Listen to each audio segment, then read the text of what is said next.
양해 말씀을 좀 드립니다. 갑작스럽게 급성 후두염이 어제 저녁에 갑작스럽게 이렇게 오면서 주사를 맞고 여러 조치를 취하였는데 조금 듣기에 불편하실 수도 있을 것 같아요. 대단히 죄송한 말씀을 드리고요. 양해를 부탁을 드립니다. 자, 오늘 주기도문 첫 번째 말씀에 들어가는 날입니다. 그 첫 문장 주님께서 하늘에 계신 우리 아버지요 라고 우리에게 알려주고 계세요. 최근 제가 읽은 책 중에요. 아주 가벼운 책이지만 우리에게 잔잔한 감동을 주는 그러한 책을 보았습니다. 그 이북으로만 발간이 되어져서 아직 많은 분들한테는 읽히지 않은 책인데 하나님께 편지가 왔습니다 라는 책이에요. 이 책을 쓴 작가는 조하늘이라는 10대 학생인데요. 그가 이 책을 쓴 이유에 대하여 이와 같이 말합니다. 이 책이 하나님을 모르는 사람들에게는 하나님께서 당신 곁에 계세요. 이것을 알려주는 책이 되었으면 좋겠습니다. 그리고 이 책이 하나님을 아는 사람들에게는 하나님은 당신을 사랑하시고 언제나 신실하시며 성실하게 함께 하세요. 이것이 알려졌으면 좋겠습니다. 그러면서 그가 하는 말이 저와 같은 10대 학생들에게 그리고 저처럼 많이 아파서 병원에 지내야 하는 사람들에게 낭망이 되어진 사람들에게 조금이라도 힘이 되길 바랍니다. 라면서 이 책을 엽니다. 그가 아주 어린 나이, 16이라는 나이에 척추 수술이라는 굉장히 큰 대수술을 받게 되어지는데 이를 경험하면서 에세이와 같은 책을 쓴 것인데요. 그 책이 참 귀한 건 하나님과의 친밀한 그 관계의 기록들이 담겨져 있기 때문입니다. 첫 장에 글을 조금 나눠 드릴게요. 병원에 입원한 날이라는 제목입니다. 2022년 11월 1일 내 나이 16살 나는 척추 수술을 앞두고 병원에 입원했다. 단순한 입원이 아니었다. 한 달 동안 하루에 20시간을 누워있는 치료를 받아야 했다. 식사와 화장실 갈 때를 제외한 거의 모든 시간을 침대 위에서 보내야 했고 움직이거나 앉을 수도 없었으며 옆으로 누울 수도 없었다. 하루에 20시간을 침대에 누워 있어야 한다는 건 생각보다 훨씬 더 고통스러운 일이었다. 매일 진통제를 맞지 않으면 버틸 수 없을 만큼 아프고 고통스러웠다. 이렇게 큰 수술을 받는 건 처음이라 무섭고 두려운 마음도 가득했다. 입원하고 며칠 뒤 수술 설명을 위해 의사 선생님을 만났는데 이렇게 말씀하셨다. 이 수술은 고난도 척추 수술입니다. 한 번에 성공하지 못하면 두세 번 재수술이 필요할 수도 있습니다. 재수술 시에는 후유증의 위험이 큽니다. 심각한 얼굴로 설명을 듣는 순간 내 안에 작게 남아 있었던 희망과 기대가 사라져 갔다. 다음 장의 글이에요. 그때의 제목이 척추 수술 전날 하나님께 드린 기도라는 제목입니다. 12월 1일 그날은 내가 수술 받기 전날이었다. 난 하나님께 기도했다. 하나님, 지금 제 마음이 너무나 두려워요. 내일이 오지 않았으면 좋겠다는 생각까지 들어요.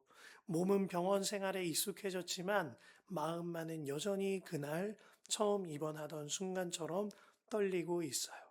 모든 것이 너무 두렵고 상상만 해도 눈물 나요.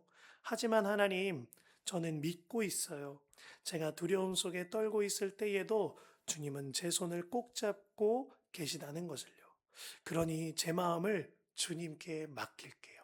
하나님, 저에게 평안을 주세요. 내일이 두렵지 않도록 내가 너와 함께 있다는 하나님의 음성이 크게 울려지게 해주세요.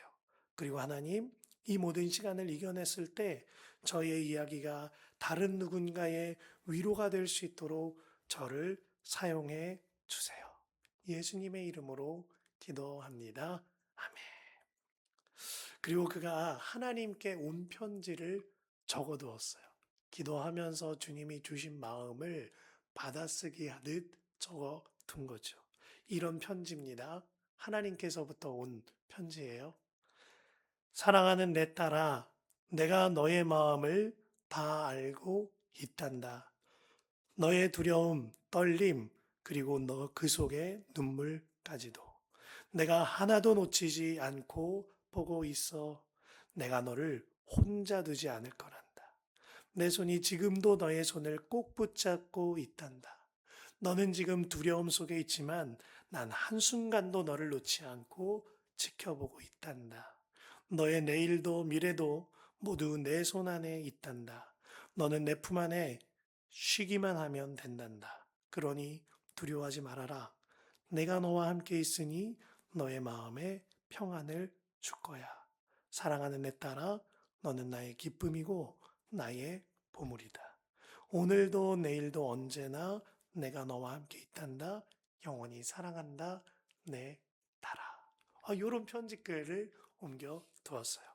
이 책이 참 은혜가 되는 건 매 장마다 하나님께로부터 온 편지를 받아 적어 두었기 때문입니다. 그런데요, 그 편지의 첫 문장은 항상 이와 같아요. 사랑하는 내 딸아. 사랑하는 내 딸아. 그렇습니다. 우리 주님은 우리 조한을 학생에게만이 아니라 우리 모두에게 지금도 말씀하고 계세요. 사랑하는 내 딸아, 사랑하는 내 아들아, 내가 너와 함께 있단다. 주님이 왜 이와 같이 부르시죠? 주님이 정말 우리의 참 부모이시기 때문입니다. 그것도 오늘 예수님의 가르침처럼 하늘에 계신 우리 참부모 되신 아버지이세요. 그 주님은 하늘이 어느 곳에나 있듯이 어디에서나 언제나 우리와 함께 하십니다. 그리고 부르시죠. 사랑하는 내 딸아, 사랑하는 아들아. 그 주님이 정말 믿어지면 우리의 마음도 삶도 완전히 달라지는 겁니다. 하나님 아버지께서 하늘에 계신다라는 이 말이요. 좀처럼 확 와닿지 않는 분들도 계실 겁니다. 혹은 조금 너무 멀리 느껴지는 경우도 있을 거예요. 그러나 하늘에 계신다라는 의미는 멀리 계신다라는 의미가 아닙니다. 하늘은요, 그 어디에나 하늘이 있지요. 그 언제나 우리 머리 위에는 하늘이 있습니다. 이처럼 하늘에 계신 우리 아버지라는 의미는 초월적인 하나님께서 언제나 어디에서나 항상 나와 함께 하시며 내가 지쳐 쓰러질 때에 기댈 분이 되어 주시고 내가 눈물 흘릴 때에 눈물 닦아 주시며 사랑하는 내 딸아 불러주는 분이 되어지신다라는 이야기입니다. 이처럼 하나님께서는 언제나 함께 하세요. 이것이 믿어지면 병실에서도 수술방에서도 선교지에서도 가정에서도 그 어디나 하나님 나라를 살 수 있는 것이죠. 마치 방금 읽어드린 조한을 학생의 병실에서도 수술방에서도 내 딸아 하시는 주님의 음성을 들었던 것처럼 말입니다. 제가 그 온라인 교회를 섬길 때에 한 번은 호주에 있는 간호사로 재직 중인 청년이 온라인 교회에 등록한 일이 있습니다. 그때에 청년들과 함께 이 주기도문을 가지고 한 문장씩 말씀 기도를 했는데요. 그 청년이 이 하늘에 계신 우리 아버지, 이것을 묵상하다가 눈물을 쏟는 거예요. 그러면서 이런 고백을 했습니다. 하나님은 호주 하늘에도 계셨군요. 저는 하나님이 한국에만 있는 줄 알았어요. 하면서 눈물을 쏟아내는 거예요. 타국 땅에서 때로는 인종적인 차별을 겪기도 하고, 또 때로는 전혀 모르는 책들과 논문을 살피는데 앞길이 캄캄할 때도 있더랍니다. 그렇게 간호사 생활을 하고 호주에서 생활하는 날이 무척이나 외로웠다 그랬어요. 그런데 하늘에 계신 우리 아버지, 하나님은 한국 하늘뿐만 아니라 호주 하늘에도 계시는구나. 그때도 함께 계셨구나. 지금도 함께 계시는구나. 이 눈이 열려지니 그가 참을 수 없는 감격이 있었노라 고백을 하였습니다. 하늘에 계신 하나님, 멀리 계시다는 뜻이 아니에요. 언제나 어디에서나 우리와 함께 하신다는 겁니다. 이것이 정말 믿어지면 그 어디나 하늘나라가 내 삶에 이루어지는 것이죠. 연이어 우리 주님께서는 우리 아버지라고 가르치셨습니다. 우리 아버지. 하나님을 아버지라고 부르는 이 호칭이 얼마나 친밀하고 귀한 호칭인지 모릅니다. 저는요, 이 예수님께서 기도하실 때에 아버지, 아빠, 아버지라고 부르셨던 이 호칭으로 인하여 한 제자가 예수님께 찾아와 기도를 가르쳐 주시기를 요청했다라는 마음을 주세요. 예수님께서는요, 하나님께 아빠, 아버지라고 부르면서 너무나도 친밀하고 사랑스럽게 행복하게 기도 시간을 가지신 거예요. 그로 인하여 기도가 힘든 일이 아니라 예수님께는 너무너무 기쁜 일이었던 겁니다. 이것을 옆에서 지켜보던 제자가 진짜 흠모가 되어진 거예요. 그래서 와, 어떻게 예수님처럼 저렇게 기도를 힘들지 않고 기쁘게 하지? 하는 심정으로 예수님께 기도 가르쳐 주시기를 요청했던 겁니다. 사실 그 당시에는요, 하나님께 대하여 아버지라고 부르는 일이 절대로 있을 수 없는 일이었거든요. 하나님께 대하여 아버지라 부르는 것을 신성모독으로 여겼다라는 겁니다. 어딜 감히 이 정도의 수준이 아니라 하나님께 대하여 아버지라 부르면 처형당할 수 있는 일이었습니다.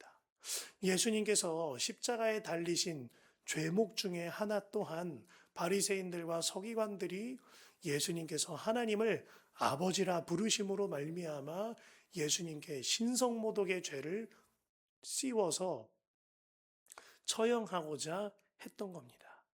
그러나 이와 같은 일들은 하나님의 마음을 정말 몰라서 이와 같이 하는 것입니다. 하나님께서는 우리와 관계 맺고 싶어 하세요. 하나님께서는 우리에게 있어서 근엄하고 무시무시하신 그런 존재가 되기를 원하지 않으십니다. 하나님께서는 우리와 가장 친근하고 가장 달콤하고 가장 포근하신 그런 분이 되기를 원하세요. 이 관계를 위하여 독생자 예수님을 이 땅에 보내셨고 지금도 우리와 함께하고 계신 겁니다. 그 하나님 아버지의 마음을 아주 잘 알았던 사도 바울이 그래서 갈라디아서 4장 6절에 이같이 말한 거죠.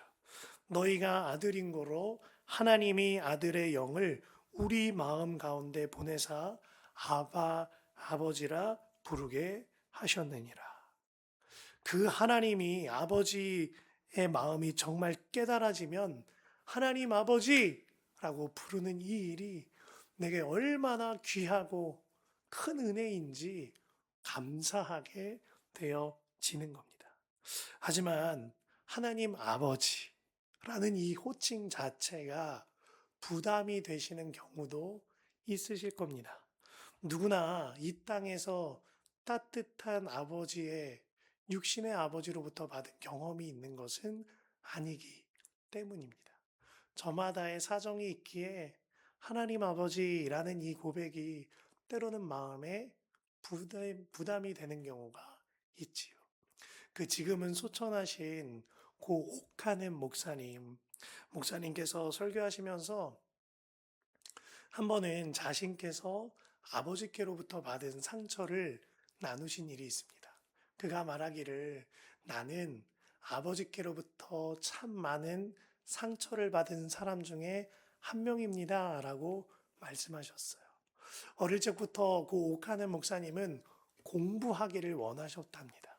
그래서 나는 공부도 하고 싶고, 대학도 가고 싶고, 그렇게 해서 목회자도 되고 싶은 꿈이 있는데, 아버지는 전혀 다르시더라는 거예요. 아버지께서는 공부 같은 거 하지 말고 빨리 농산일 배워서 내가 하는 농산일 이어받아라. 끊임없이 고집을 부리시더랍니다. 뿐만 아니라 옥하는 목사님께서는 학창 시절에 예수님을 너무나 뜨겁게 믿고 예수님과 함께 사는 이 삶이 너무 행복해서 교회에서 살다시피 하는데 아버지께서는 1년에 한두 번 교회는 들리시지만 전혀 예수님을 믿지 않으시더래요. 그로 인해서 공부하는 일도 신앙생활 하는 일도 집안에 어떠한 지원 없이 홀로 다 감당해야 했다라는 이야기를 하셨어요. 그런데 목사님께서 그러한 아버지로부터의 답답함, 때로는 상처가 풀리게 된 이야기를 하셨는데 당신께서 참부모 되신 하나님 아버지를 만남으로 인하여 그로부터 인하여 내 아버지에 대한 모든 상처가 이루 설명할 수 없을 만큼 마음에서부터 풀어지더라 라는 고백을 하셨어요. 그러면서 목사님께서 하시는 이야기가 아버지께 복음을 전하고 아버지께서 질병으로 돌아가시기 1년 전에 예수님을 전심으로 영접하고 예배 생활하다가 세상을 떠나게 되어지셨는데 그날 이후로 옥하는 목사님이 길을 걷다가 농산일을 하시는 분들을 보면 또 길을 걷다가 아주 무거운 짐을 지고 리어카를 끌고 계시는 노인을 보면은 옥하는 목사님 마음에 그렇게 눈물이 나시더래요. 아버지 생각이 나서. 그래서 그를 위하여 직접적으로 기도해 주는 일들이 많았다라 그랬습니다. 그러면서 하시는 말씀이 제가 어떻게 이와 같이 아버지에 대한 상처가 풀린지 아십니까? 나의 참부모 되신 주님이 그 무거운 십자가 끌고 골고다 올라가신 것을 보게 되므로 그리하여서 나 또한 날 위해 무거운 짐 지며 자기 나름의 사랑을 했던 아버지에 대한 내 마음이 완전히 풀어지게 되었습니다. 이런 고백을 하시는 것을 들었어요.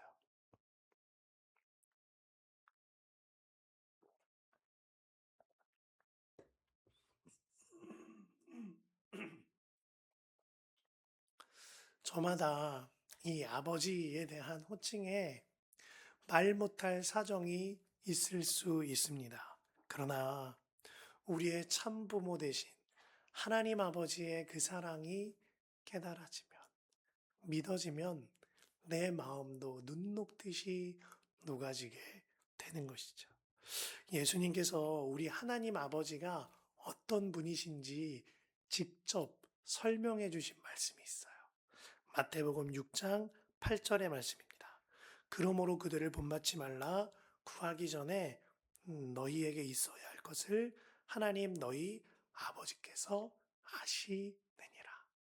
같은 장 31절과 32절입니다. 그러므로 염려하여 이르기를 무엇을 먹을까 무엇을 마실까 무엇을 입을까 하지 말라. 이는 다 이방인들이 구하는 것이라 너희 하늘 아버지께서 이 모든 것이 너희에게 있어야 할 줄을 아시느니라. 우리 하나님 아버지께서는요, 능치 못하실 일이 없어요. 그런데 그 하나님 아버지께서 나의 모든 것을 다 채워 주신답니다. 이보다 더 든든한 일은 없는 것이죠. 아울러 예수님께서 하나님 아버지와 우리와의 그 관계 속에서 하는 그 기도에 대하여 말씀하신 일이 있습니다. 아버지랑 아들이 기도하는 그 관계의 기도를 가르쳐 주셨어요. 마태복음 7장 7절에서 11절의 말씀입니다. 우리 한 목소리로 함께 읽을까요? 구하여라 그리하면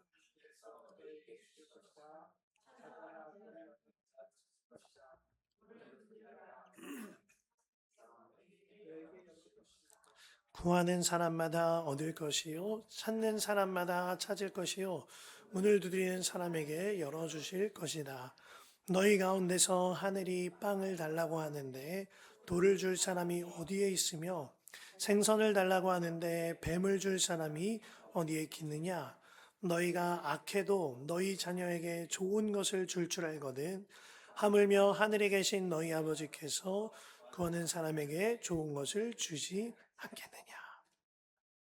아멘. 아버지는요, 자녀에게 좋은 것 주기를 원합니다. 아니, 저만 그래 봐도 그래요. 애들한테 좋은 것 주기를 원하죠. 하물며 우리 하나님 아버지께서는 이와는 비교도 할 수 없을 만큼 그 마음이 크시다라는 겁니다. 그런데요, 요 말씀에서 조금 독특한 것이 있습니다. 하나님께 구하면 구하는 것을 주셔야 되잖아요. 그런데 11절 말씀에 보면 구하면 구하는 자에게 구하는 대로 주는 것이 아니라 구하는 자에게 좋은 것을 주신다라고 써두었어요. 하늘에 계신 너희 아버지께서는 구하는 사람에게 좋은 것을 주지 아니하시겠느냐. 하나님 아버지는 우리가 구하는 대로가 아니라 더 좋은 것으로, 내가 구하는 것보다 더 최선의 것, 최고의 것으로, 가장 좋은 것으로 우리에게 주신다라는 말씀인 겁니다. 이같이 우리에게 가장 좋은 것을 주시는 아버지 되신 하나님 아버지께 간구하는 기도 가운데 가장 아름답고 모범이 되는 기도가 있습니다. 십자가 앞에서 기도하셨던 예수님의 기도예요. 누가복음 22장 42절에 이르시되 아버지여 만일 아버지의 뜻이거든 이 잔을 내게서 옮기시옵소서. 그러나 내 원대로 마시옵고 아버지의 원대로 되기를 원하나이다. 이 기도에서 하나님을 향한 호칭은 하나입니다. 아버지. 그리고 예수님께서는 그 아버지라는 호칭을 3번 사용하셨죠. 예수님께서는요, 십자가라는 잔이 너무나도 큰 고통인 것 아십니다. 예수님께서는요, 십자가에 담긴 그 저주가 얼마나 끔찍하고 아픈 일인지 아세요. 예수님도 이 잔이 내게서 옮겨지기를 간구하셨습니다. 하지만 내가 구하는 대로가 아니라 더 좋은 것을 주님을 주시는 하나님 아버지를 믿기에 내가 구하는 것보다 완전하고 최선이고 최고의 것, 가장 좋은 것을 주시는 아버지를 믿기에 내 원대로 마시옵고 아버지의 원대로 되기를 원하나이다. 이와 같이 기도하셨던 겁니다. 주님을 향한 하나님 아버지를 향한 완전한 신뢰가 이와 같은 아름다운 기도를 할 수 있게 한 것이죠. 이와 같이 하나님 아버지를 확실히 믿으셨던 예수님께서요, 우리에게 말씀하시기를 우리 아버지에게 기도하라 하신 것을 주목해야 합니다. 여기서 말씀하신 이 우리의 가장 첫 번째 단계에 관하여 예수님과 나라고 읽으시면 조금 더 쉽게 읽히실 것 같아요. 예수님께서는요, 지금 예수님만 부르실 수 있었던 아버지라는 그 호칭을 나도 부르게 해주시는 거예요. 야, 너도 이제 하나님의 딸이고 아들이잖아. 이제는 너도 나처럼 동일하게 부를 수 있단다. 이제는 그대도 하나님 아버지의 양자가 되었으니 가족처럼, 나의 형제처럼 나와 동일한 호칭을 쓸 수 있는 거야. 우리 함께 불러보자. 우리가 함께 아버지라고 부르자. 이 말씀을 하고 계신 거예요. 예수님께서 하나님의 호칭을 우리에게도 쓰게 해 주신 거죠. 복음주의 청교도였던 R.C. 스프로울이요. 어떻게 기도할까라는 책에서 이같이 말합니다. 예수님께서 하나님을 우리 아버지라고 부르시도록 말씀하셨을 때 예수님은 우리에게 자신과 동일하게 부자 관계의 친밀한 호칭으로 하나님을 부를 수 있는 특권을 주셨음을 알아야 한다. 그러므로 우리는 하나님께서 우리 아버지이심을 기억해야 한다. 정말 아멘입니다. 우리는 하나님 아버지를 아버지라고 부를 수 있는 특권을 받은 사람들이에요. 그러면 이제는 그 특권과 은혜를 사용하기만 하면 되는 것입니다. 웨스트민스터 신학교와 그리고 칼빈 신학교에서 선교학을 가르쳤던 라저 그린웨이의 교수의 이야기입니다. 그는 멕시코를 비롯한 많은 남미 국가에서 선교 사역을 감당하였던 교수님이신데요. 그가 한 번은 멕시코에서 선교 사역을 감당하고 있는데 밖에서 너무나도 다급한 문을 두드리는 소리가 쿵쿵쿵 하고 나더랍니다. 라저 그린웨이 교수가 문을 열었더니 그 문 앞에는 한 10살 정도 돼 보이는 아주 어린 소녀가 너무나도 불쌍한 행색을 띠고 그 문 앞에 서 있더래요. 참 가슴이 아픈데 아이가 말하더랍니다. 저 밥 한 끼만 주실 수 있나요? 아이를 가정에 들여 보냈어요. 그리고 가정에서 그 아이를 위하여 저녁 식사를 차려 주었습니다. 그리고 라저 그린웨이가 아이에게 물어보죠. 자초지종을 물어봐요. 왜 여기서 이렇게 헤매이고 있니? 그러자 그 여자아이가 머뭇머뭇거리다가 말을 하는 겁니다. 본인이 3살 때에 엄마는 집을 버리고 도망쳐 나갔어요. 뿐만 아니라 본인의 아버지는 알코올 의존증으로 인하여 딸아이를 그렇게 많이 구타했던 거예요. 그로 인해서 이 아이가 이러다 죽겠다 싶은 너무나도 두려운 마음에 집에서 도망쳐 나온 겁니다. 그렇게 도망친 지가 4개월여가 되었어요. 때로는 쓰레기 더미를 뒤져서 먹을 것을 먹었다 그래요. 때로는 구걸을 하면서 밥을 먹고 밖에서 노숙을 하다가 어느 마을에 다다랐는데 그 마을에 저 집이 선교사의 집이래 라는 이야기를 듣고 그래도 받아주지 않을까 하는 마음에 문을 두드린 겁니다. 그 이야기를 듣고 라저 그린웨이도 그의 아내도 눈물을 참을 수가 없었어요. 이윽고 가족회의가 열렸습니다. 기도하면서 한 가지 마음을 모으자 하는 거예요. 이 아이를 또다시 집 밖으로 내보낼 수는 없지 않겠느냐. 우리 집에서 며칠간 쉬게 하자. 그래서 아이가 그 집에서 며칠간 보호받으며 쉬게 되어집니다.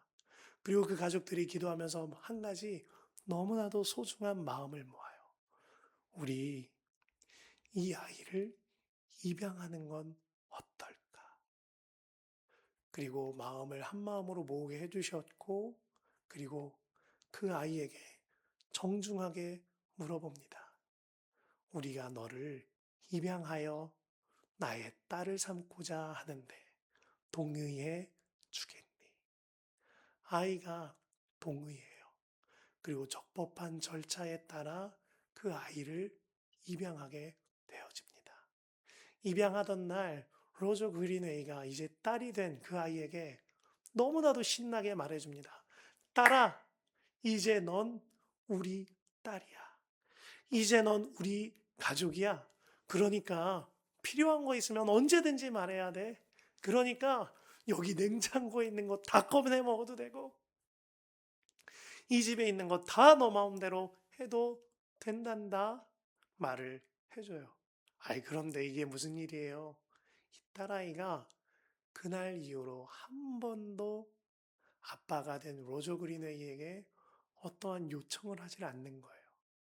배고파요 한마디 하지 않고 뭐 먹고 싶어요 갖고 싶어요 한마디 하질 않는 게 로저 그린웨이에게는 늘 마음이 짠한 마음이었습니다. 그러던 어느 날 로저 그린웨이가 서재에서 업무를 보고 있는데 그 입양한 딸아이가 노크를 하고 들어왔어요. 그러더니 머뭇머뭇하다가 딸아이가 말합니다. 아빠, 저 신발끈이 필요해요. 그 한마디였어요. 그 한마디를 듣고 로저 그린웨이가 회전 의자를 뒤로 돌려 딸아이가 보지 않는 곳에서 눈물을 흘렸다 그랬습니다. 이 아이가 신발끈 필요하다 그래서 불쌍해서 그런 거가 아닙니다. 이 아이가 나에게 무언가 요청할 수 있는 관계가 되었다는 것. 나에게 신발끈이 필요하다고 말해주는 관계가 되었다는 것. 그로 인하여 로저 그린웨이가 눈물을 쏟으면서 말했다 그랬어요. 신발끈, 아, 내가 너에게 사주고 말고 신발도 사줄 수 있어. 뭐든지 말만 해. 정말 고마워. 우리 딸 잘했어. 하면서 꽉 껴안아 줬다는 거예요. 이것이 하늘에 계신 우리 아버지라고 부르기를 기다리시는 우리 하나님 아버지의 마음이 아니겠는가 하는 겁니다. 하나님께서는 우리가 하나님 아버지라고 부르기만을 너무나 간절하게 기다리고 계세요. 그런데 우리는 어떤가요? 문제가 일어나고 상심할 일이 찾아지면 하나님 아버지 부르면서 하나님께 노크하고 들어서고 있는가요? 아니면 다른 것 찾아다니고 방황하며 살고 있나요? 하나님 아버지는 우리가 하나님 아버지를 불러주기를 애타고 기다리고 계신 겁니다. D.L. 무디는 기도는 아버지와 더불어 함께 있는 것이다 라고 그랬어요. C.S. 루이스는 기도란 해야 할 말을 하는 게 아니라 하고 싶은 말을 하나님께 하는 거다 라고 그랬습니다. 기도의 초점은 하나님과의 관계에 있다 라는 이야기예요. 오늘 설교를 준비하다 우리 예배당에서 하나님을 불러보았습니다. 아버지. 그리고 다시 불러봤어요. 아빠, 아버지. 와, 그 순간 제 눈에서 말할 수 없는 눈물이 쏟아져 내리는 거예요. 그리고 아울러 어떠한 마음의 짐들도 주님 안에서 풀어지고 녹아지는 것을 경험하게 하셨습니다. 때로는 새벽 제단에서 무릎을 꿇고 아버지만 부를 때가 있습니다. 때로는 십자가를 바라보며 아버지라고만 부를 때가 있습니다. 그런데 참 놀라운 것. 그렇게 아버지, 아빠, 아버지 부르기만 하더라도 주님의 안아주심이 경험하게 하신다라는 겁니다. 주님은 언제나 저희의 입술로 아버지, 아빠, 아버지 부르기를 기다리고 계시는 것이었습니다. 주님 안에 사랑하는 성도 여러분, 하늘에 계신 우리 아버지께서 여러분들의 그 한마디를 기다리세요. 이제는 그 아버지를 불러보시길 바랍니다. 아빠, 아버지. 그러면 틀림없이 주님이 주님의 못자국 난 손길로 여러분들의 눈물을 닦아주실 거예요. 그러면 틀림없이 주님이 여러분들의 마음을 안아주실 거예요. 그 주님을 만나는 여러분 되시길 바랍니다. 특별히 그 아빠 아버지라고 부를 수 있는 특권을 가장 강력하게 확인할 수 있는 그 자리가 오늘 우리의 성찬의 자리입니다. 예수님께서 우리를 위하여 몸이 찢어지시고 피를 흘리기까지 하며 아들아 딸아 그대도 이제 우리 아버지라고 부를 수 있단다. 이 사실을 우리에게 확인시켜 주셨어요. 그 성찬의 자리로 여러분 모두를 초대하는 겁니다.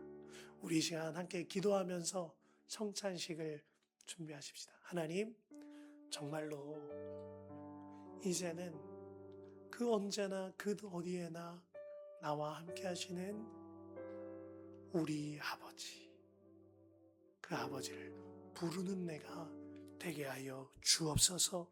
주여, 한번 부르고 간절히 기도합니다. 주여, 하나님 아버지, 아버지, 아버지.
이 시간 예수님께서 우리에게 직접 가르쳐 주신 성찬의 자리로 여러분들을 초대합니다.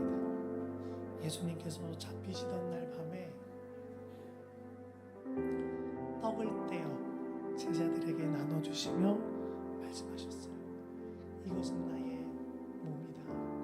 이것을 받아 먹으라.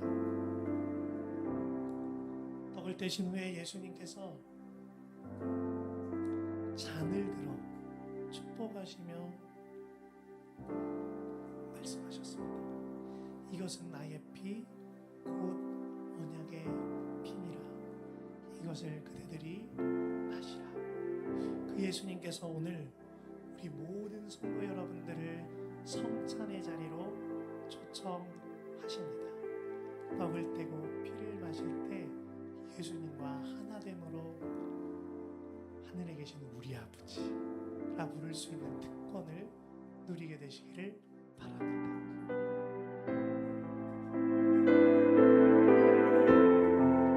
이것은 우리 예수님의 몸입니다. 이것은 우리 예수님의 몸입니다.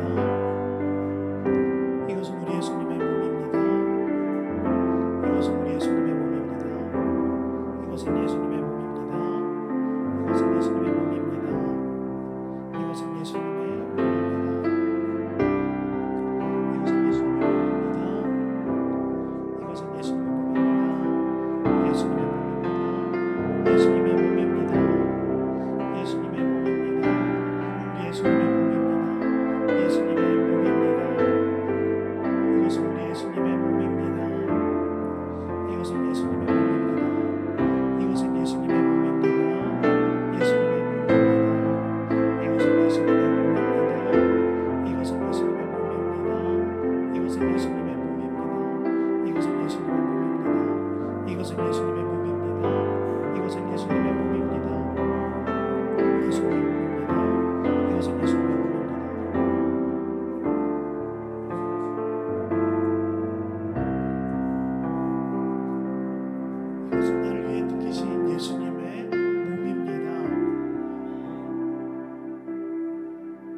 이것은 예수님의 피입니다.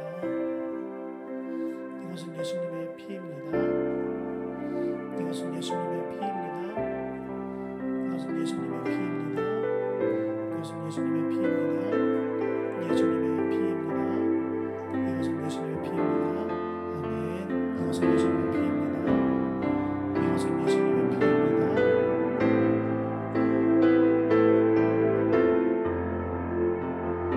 이것은 예수님의 피입니다. 아멘. 이것은 예수님의 피입니다.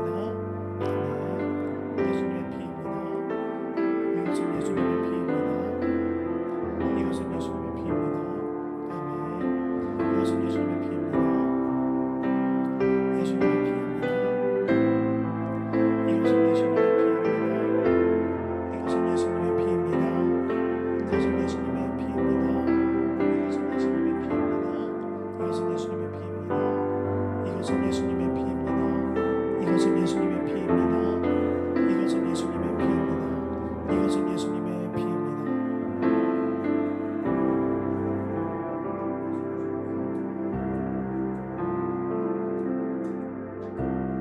이것은 날 위해 흘리신 우리 예수님의 피입니다.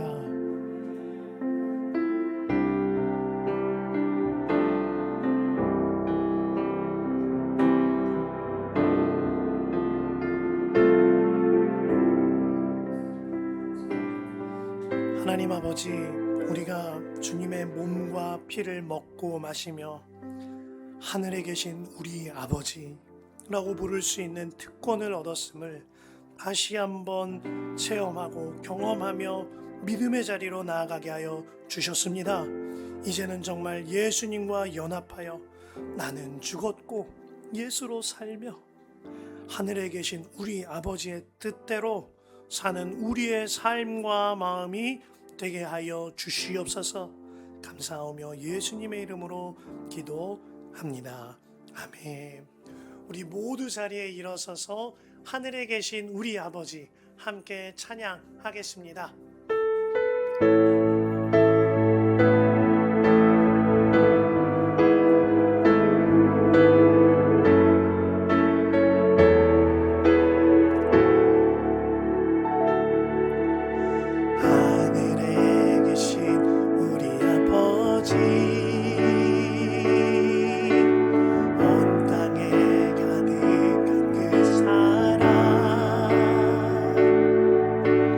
내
영혼이 기뻐합니다.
바라보며 하늘에 계신 우리 아버지라고 부를 수 있는 특권과 은혜 입은 자로 살기로 한 우리 모두에게 주의 은혜가 가득히 경험되게 하여 주시옵소서. 특별히 하나님, 오늘 하늘에 계신 우리 아버지를 바라보며 귀한 경외하는 믿음으로 10의 1조를 드린 손길들이 있습니다. 또한 하늘에 계신 우리 아버지께 감사하여 감사 예물을 드린 이들이 있거니와 주정 예물로 주님을 바라보는 이들이 있습니다. 항상 함께 하시는 주 예수님과 함께 사명을 감당하고자 선교 예물을 드린 이들이 있거니와 새 예배당에 입당하는 귀한 마음에 그리스도의 몸된 교회를 위하여 건축 예물을 드린 손길들이 있습니다. 또한 하나님을 사랑하고 이웃을 사랑하며 이웃사랑 헌금을 드린 이들이 있거니와 주 앞에서 더 드리고자 하는 마음을 드린 이들도 있습니다. 주님, 저들의 헌금을 받으시고 하나님께서 이끄시는 대로 이끌림 받는 귀한 재정이 되어지게 하여 주옵소서. 이제는 우리 주 예수 그리스도의 크신 은혜와 하나님 아버지의 무한하신 사랑하심과 성령님의 감화감동 역사 교통 인도하심이 이제는 정말 하늘에 계신 우리 아버지라 부를 수 있는 특권과 은혜를 사용하기로 결단한 모든 성도들의 머리 위에와 그들이 하는 모든 사역과 일들 위에 그들의 가정과 일터와 모든 장소 위에 영원히 함께 하시기를 간절히 축원하옵나이다. 아멘.